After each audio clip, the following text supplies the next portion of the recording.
Hello मित्रों, कैसे हैं आप सब लोग। चलिए, आप सब लोग अच्छे होंगे। आप सब लोग अपनी तैयारी कर रहे होंगे। ठीक, चलिए देखिए, करते रहिए। आज जो हम भूगोल का अगला टॉपिक लेकर आए हैं, अध्याय भूगोल का। क्या है? सौरमंडल, सोलर सिस्टम। सोलर सिस्टम क्या है? सौरमंडल को अंग्रेजी में सोलर सिस्टम कहते हैं। ठीक, अब देखिए सौरमंडल, सोलर सिस्टम।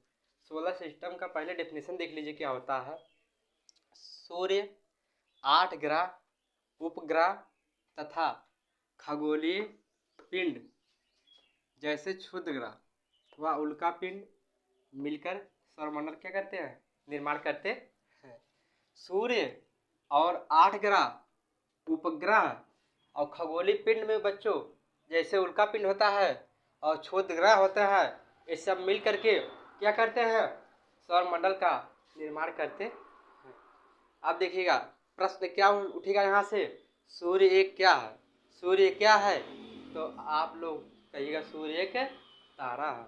तो यहाँ से फिर अगला प्रश्न क्या है, सूर्य का व्यास कितना होता है? सूर्य का व्यास 13.84 लाख वर्ग किलोमीटर होता। फिर देखिएगा सूर्य सूर्य की कुल आयु कितनी होती है? इसकी आयु जो है 10 वर्ष होती है।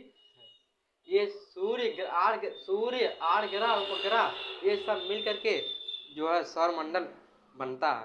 ठीक, चलिए देखिए सूर्य की वर्तमान आयु कितनी होती है? प्रश्न पूछेगा सूर्य की वर्तमान आयु कितनी होती है, तो आप बताइएगा 4.7 अरब वर्ष होती है। ठीक, फिर आगे देखिएगा सूर्य पर ऊर्जा का स्रोत।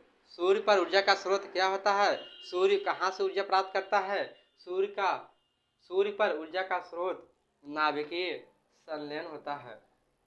फिर देखिए अगला पॉइंट क्या है, सूर्य का प्रकाश पृथ्वी पहुंचने में कितना समय लगता है? जब सूर्य का प्रकाश पृथ्वी पहुंचने में 8 मिनट 16 सेकंड में क्या करता है? सूर्य हमारे पृथ्वी पर पहुंचता है। आगे देखिएगा, अब बच्चों ये सब इतने जो है सूर्य 8 ग्रह, सूर्य को मिला दीजिए, 8 ग्रहों को मिला दीजिए प्लस उल्का पिंड क्षुद्र ग्रह को मिला दीजिएगा, तब हमारा जो है सौरमंडल का निर्माण होता है। तब इसमें सूर्य भी है, तो प्रश्न उठ सकता है सूर्य क्या है? सूर्य की वर्तमान आयु क्या है? सूर्य की कुल आयु कितनी होती है? सूर्य का व्यास कितना होता है? सूर्य पर पृथ्वी यानी कि पृथ्वी पर सूर्य पहुंचने में कितना समय लगता है? ठीक ना। अब देखिए आगे अगला देखिए क्या है, उसके बाद सूर्य 8 ग्रह। अब 8 ग्रह देख लीजिए क्या है, प्लेनेट ग्रह क्या है? अंतर्राष्ट्रीय खगोलीय संघ। अंतर्राष्ट्रीय खगोलीय संघ IAU ने वर्ष 2006 में ग्रह की एक नई परिभाषा दी है। यानी कि अंतर्राष्ट्रीय खगोलीय संघ जो IAU ने 2006 में एक नई परिभाषा दी है। वह परिभाषा, उस परिभाषा के अनुसार क्या है देखिएगा, प्रश्न उठता है सूर्य अपनी निश्चित कक्षा में जो प्रश्न यहाँ से उठेगा, जो अपनी निश्चित कक्षा में परिक्रमा करते हैं उसे क्या कहते हैं? जो अपनी निश्चित कक्षा में परिक्रमा करते हैं उसे सूर्य कहते हैं। जो अपनी निश्चित कक्षा में सूर्य की परिक्रमा करते हैं। आगे क्या है, ग्रहों के पास अपनी उष्मा या प्रकाश नहीं होता। ये सूर्य ग्रहों के पास अपनी प्रकाश उष्मा या प्रकाश नहीं होता है। ये सूर्य से ही उष्मा प्रकाश ग्रहण करते हैं। जो ग्रह हमारे होते हैं इनके पास ना तो कोई प्रकाश होता है ना तो कोई उष्मा होता है। ये क्या करते हैं? ये कहाँ से प्रकाश ग्रहण करते हैं? ये सूर्य से ही उष्मा एवं प्रकाश ग्रहण करते हैं।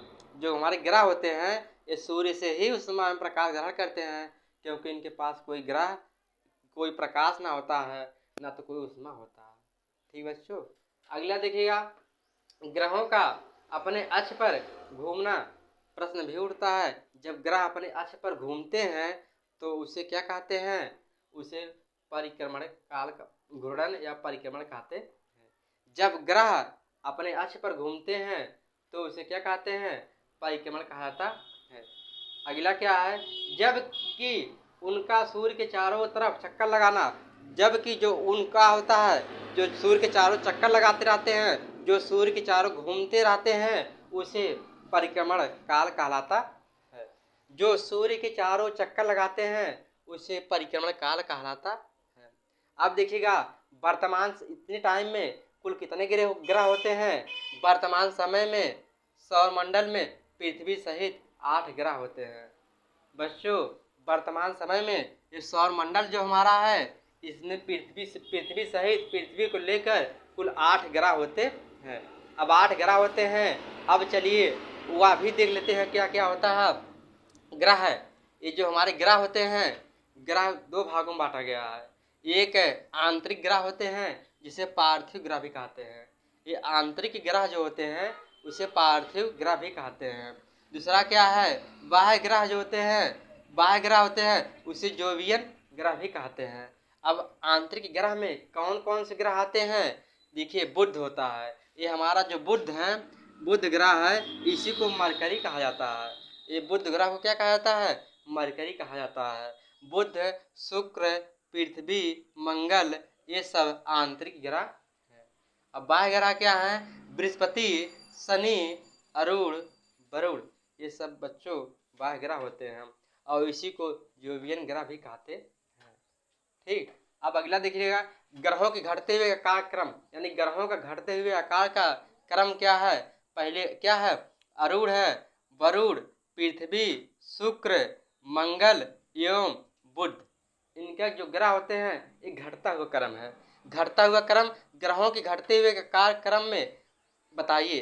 ये देखिए क्या है, बृहस्पति, शनि, अरुण, वरुण घटते हुए क्रम में एक घट रहे हैं। सबसे बड़ा ग्रह कौन सा है, बृहस्पति होते हैं, उसके बाद शनि होते हैं, उसके बाद अरुण होते हैं, उसके बाद वरुण होते हैं, तब पृथ्वी, तब शुक्र, मंगल एवं बुध।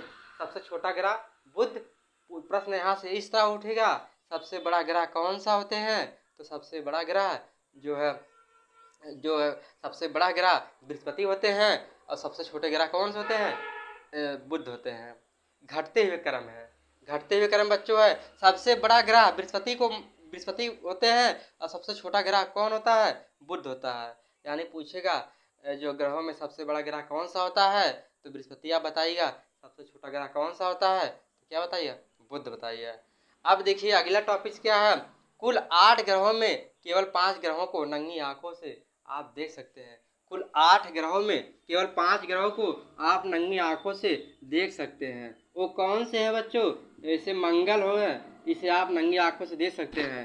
मंगल हो गया, और क्या हो गया, बुध हो गया, और उसके बाद क्या हो गया, ये बृहस्पति हो गया, ये और क्या हो गया, उसके बाद शुक्र हो गया, उसके बाद क्या हो गया, ये देखिए शनि हो गया। ये जो है 5 ग्रह जो होते हैं इसे आप क्या कर सकते हैं, नंगी आंखों से आप देख सकते हैं। अगर देखना चाहेंगे तो हम बिना सूक्ष्मदर्शी या बिना कोई यंत्र लगाए इसे हम अपने आंखों से क्या कर सकते हैं, देख सकते हैं। ठीक बच्चों, चलिए हम समझ रहे होंगे, आप लोग जो समझ गए होंगे, अब इसे आप लोग नोट कर लीजिए।